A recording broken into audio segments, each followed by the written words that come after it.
ভাসি একাকার হয়ে গেল। তো এই যে বিলাট কাপ থাকে না, সব পার হয়ে গেলো, বড় বড় মাছ যা সব পার হয়ে গেল। আর বিল, ওই বিলি যাতে আমরা সন্ধ্যের পরে আলো কাটতাম চবক নিয়ে।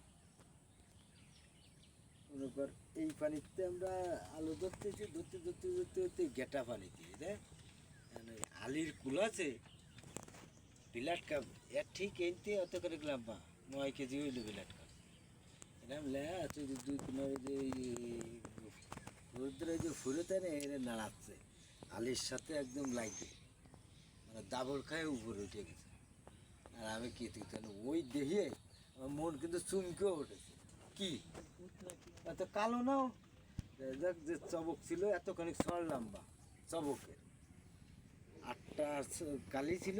তো ওই অবস্থায় এরকম ঘা দিলাম তো আলির মানে ওই মাছ পেটের কোল দিয়ে ফুটো হয়ে আলির কোলে যায় ঠ্যাক খাইলো, ঠাইসে ধরে আমার